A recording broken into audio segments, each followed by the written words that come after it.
Сәлеметсіздер ме, құрметті қымбатты білім алушылар. Сіздердің жарқын жүздеріңізді осы университет қабырғасынан көріп отырғаныма қуаныштымын. Барлықтарыңызға білім алу жолдарыңызға сәттілік тілеймін. Бүгінгі сабағымыздың тақырыбы әлем елдерінде білім беру жүйесі. Мен білетіндей, сіздердің қазір оқып жатқан сфераңыз, яғни мамандықтарыңыз білім саласына тікелей байланысты. Білім аясы. Яғни барлығымыз болашақ педагогпыз, болашақ мұғалімбіз, жас ұрпақты тәрбиелеуші маманбыз. Яғни бұл тақырып тікелей сіздердің мамандықтарыңызға қатысты. Яғни біз қазір қазақ тілі әдебиетінен берсек, сіздер орыс тілі әдебиетінен бересіздер. Яғни тіл саласын дамытуға үлес қосатын болашақ мамандарымыз. Енді жалпы сабағымызды бастамас бұрын сіздерге мынадай сұрақ қойып өткім келеді. Білім беру дегенде, яғни білім дегенде ойларыңызға қандай ассоциация келеді? Ең бірінші. Кітап, жақсы, тағы. Мектеп, жақсы, өте жақсы, тағы. Мұғалім, жақсы, ұстаз. Мәдениеттілік, сауаттылық, өте жақсы. Яғни қазіргі күнде білім саласы әр мемлекетте әртүрлі деңгейде. Өйткені бір ел ерте дамып жатыр, тарихи дамуына байланысты, бір ел артта қалып кетіп жатыр, өздеріңіз білетіндей. Ал 21 ғасыр білесіздер білімнің нағыз қайнап тұрған кезеңі. Яғни қазіргі Жапонияның шығарып жатқан нанотехнологиясы, біздің өзіміз біліп жүрген, пайдаланып жүрген технологияны пайдаланудың барлығы осы тікелей білімге қатысты екен.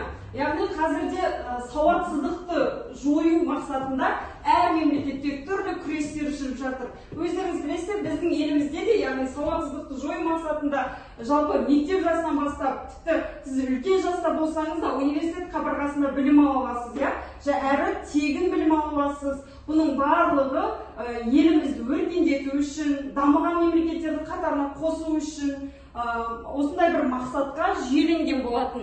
Жалпы білім беру жүйесі деген кезде біз ең бірінші көз алдымызға оқытуды елестетеміз. Яғни мектеп, колледж, университет, академия, тағы да басқа оқу орындарын көз алдымызға елестетеміз. Одан кейін тәрбие беру. Яғни білім алдық, білім тек қана тәрбиесіз елестету мүмкін емес. Яғни Әл-Фарабидің жақсы бір сөзі бар ғой, тәрбиесіз берілген білім адамзаттың қас жауы деген. Яғни ең бірінші орында, яғни педагогика саласында тәрбие тұрады. Ал сіздерге тәрбие берілмесе, сіздердің алған білімдеріңізден ешқандай пайда жоқ екен. Одан кейін құндылықтарға үйрету. Яғни құндылық дегеніміз адамның бойындағы қасиеттер, жақсы қасиеттер, адамгершілік, жақсы адам болу, жақсы сөйлеу, иманды болу, осының барлығын сіздер үйретесіздер. Яғни білім беру жүйесі осымен тікелей байланысты. Одан кейін тұлға қалыптастыру. Яғни біз алдағы сіздердің өздеріңіз қазір жеке тұлға болып қалыптасып келе жатсыздар. Білім алып жатсыздар, мектептен алдыңыздар, енді университеттен алып жатсыздар. Болашақта тағы шет елдерде білім алуларыңыз мүмкін. Осының барлығы сіздердің құндылықтарыңыз жиналып келіп, тұлға болып қалыптасасыздар. Яғни белгілі бір өзіндік ойы бар, пікірі бар, қоғамда орны бар адам болып қалыптасасыздар. Ал бұның барлығының түп тамыры білімде жатыр. Одан кейін бәсекеге қабілетті маман дайындау. Яғни білім беру жүйесінің басты мақсаты десек те болады. Бізде қазір білім тек қана педагогикамен байланысты емес қой. Яғни бізде инженерлер де даярлайды. Оның барлығы, яғни мысалы дәрігерлер де білім алады. Барлығының айналып келетіні жақсы маман қалыптастыру. Яғни білімді маман қалыптастыру. Білім ғана емес, тәжірибелі маман қалыптастыру екен. Яғни енді осыны түсіндік қой, білім беру жүйесі дегенде біздің көз алдымызға не келетіні, Енді ары қарай жүретін болсақ, мен сіздерге арналған біраз сұрақтарым бар. Осы сұрақтарға еркін өз ойларыңызды ашық білдірсеңіздер. Қазіргі күнде әлем елдерінде білім беру жүйесі біркелкі ме? Сіздердің ойларыңызша? Жоқ, жақсы. Пікірлеріңізді дәлелдеп көріңіздер. Кім айтады? Жақсы. Мысалы Америкада әр оқушы өзінің сабақ кестесін өздері таңдай алады және өздерінің жақсы көретін пәндерін уақытын өздері таңдайды.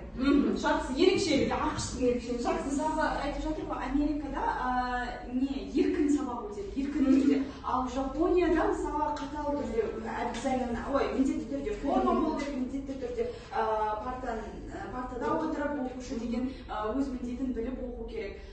Сол үшін біркелкі емес деп ойлаймын. Жақсы, біз жаңа ғана екі мемлекет салыстырдық, ақш пен Жапония.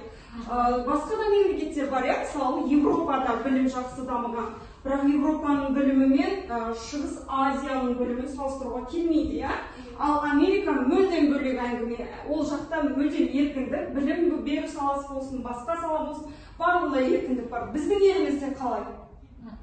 Біздің елімізде білім саласы қалай? Біз обязательно міндетті түрде партада отырып білім алуымыз керек. Мысалы, жаңа айтып жатыр ғой, Жапонияны айтты, міне енді Европаға келсек, Европа біздің осыдан 5-6 жыл бұрынғы біздің ескі программамыз бе қайтадан көшкен болатын Европа. Дәстүрлі сабақтың балаға деген тиімділігі көп екені дәлелденді. Ал біз қазіргі оқып жатқан жаңа дәстүрлі формат, ол сол Европаның ескі бағдарламасы бойынша келген болатын. Тиімді нәрсені біз өзімізге тиімді қылып, өзімізге сіңіріп алдық. Бұл жерде ауысым болып жатыр, жақсы. Кембридж үлгісімен біз ғой біз әзірде. Оксфордтың оқыту үлгісін алдық. Бізде негізі реформа бір тұрақсыздықта болып тұр да. Біздің өзіміздің жеке реформамыз, білім саласына бір белгілі бір заңымыз болмай тұр. Біздің қателігіміз сода болып жатыр, яғни білімсіз немесе тәжірибесіз мамандардың шығуы, еліміздің дамымай жатуы осы білім саласындағы тұрақсыздықтың кесірі деп ойлаймын. Менің бұл жеке пікірім. Енді қалай екенін нақты біз біле бермейміз. Білім саласы бойынша көшбасшы мемлекеттер кімдер деп ойлайсыздар? Әрине сіздер қазір интернетті жақсы пайдаланасыздар, біліп жатсыздар. Қай мемлекеттер білесіздер? Ең білім саласы күшті деп айтады. Канада. Бірінші орында Канада. Канада. Жақсы, бірінші орында Канада. Америка, Китай, Япония. Жалпы Азия елдерінде дамыған. Жақсы, Жапония. Қытай, Жапония, қазақша. Қытай, Жапония. Жақсы, тағы қандай мемлекеттер? Чехия. Енді осы тұрғыда Чехия, Польша, Болгария, бұл мемлекеттердің көшбасшы болуына не себеп деп ойлайсыздар?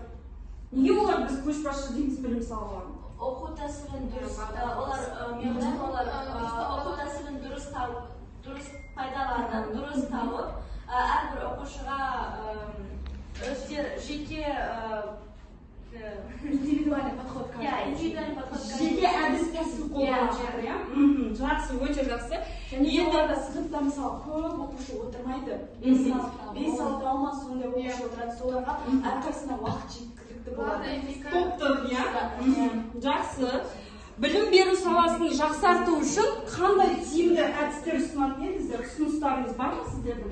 Мысалы, мынандай істесек, біздің біліміміз жақсы болатын еді, немесе бұлай мынандай тәсілді алсақ болар еді деген. Бұрынғы білім әдісіне жақсы, қол көтеріп отырған арт жағыңызда.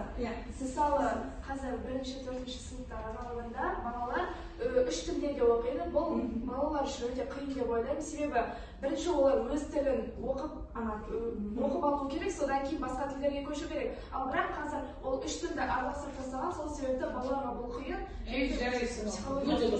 Өте жақсы келісеміз.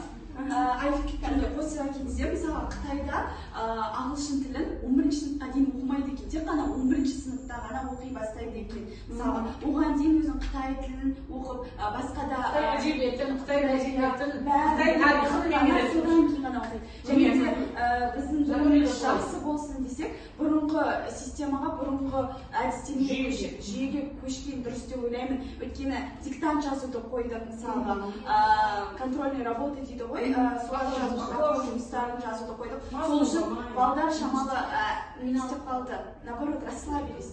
Еркіндікте болды. Интернетте сойыш дейді ғой, бәрі дайын тұрады да, ал мысалы диктантты ешкім біліп келе алмайды ғой, қандай болады екен. Өте жақсы. Балдар емес, балалар. Балдар болса түбірі бал болып қалады. Балалар. Көп адам балдар деп сөйлейді ғой. Балалар, түбірі бала ғой. Балдар болса это мед в огромном количестве. Менің ойымша 16-17 жаста балаларға, оқушыларға дейін болашақ жолын табу, менің ойымша қате деп ойлаймын. Өйткені 16-17 жасында адам енді өзін біле бастайды. Бірақ бізде 16-17 жаста бір жол тауып, соның меңгеріп кету керек. Жолға дейін бару керекпіз. Менің ойымша ол қате. Мысалы, Европада мынандай бала 11-12 класс бітіргеннен кейін ода бір жыл ойлауға уақыт болады. Мысалы, ата-аналардың енді ақшалары бар, экономикасы жақсы болған соның барлығында енді солай өз жұмыс жасайды. Өздерін өздері қамтамасыз етеді.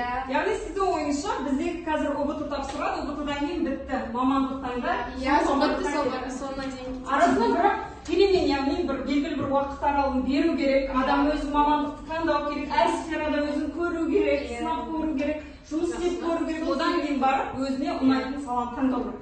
Мен бұл пікірмен негізі келсем, барлығымыз кейбіріміз тіпті мамандықты шатасыз таңдап жатамыз, сондықтан да бір нәтижесіз мамандар пайда болып жатқан шығар. Жақсы, сіз мысалы екі нәрседен қателеспеу керек дейді, иә? Мысалы біздің Жапония мемлекетінде кішірек балаларға 5-6 сыныпқа дейін ешқандай да қиын сабақтар болмайды. Яғни олар келеді, оқуды, жазуды үйренеді, санауды үйренеді. Жалпы оңай жаңағы есептер шығарып үйренеді, одан кейін оларда жаңағы тәрбие жөнінде, этикет жөнінде, қоршаған ортадан қалай сақтау керек, сол жөнінде сабақтар өтіледі. Яғни тәрбиелік жолымен айналысады. Баланы жастайынан соған тәрбиелейді. Кейін ақырындап тілге, математикаға, тарихқа соларды тереңдетіп оқи бастайды. Баланың жасына байланысты, уровень, яғни деңгейіне байланысты. Жас ерекшелігін ескереді. Жақсы.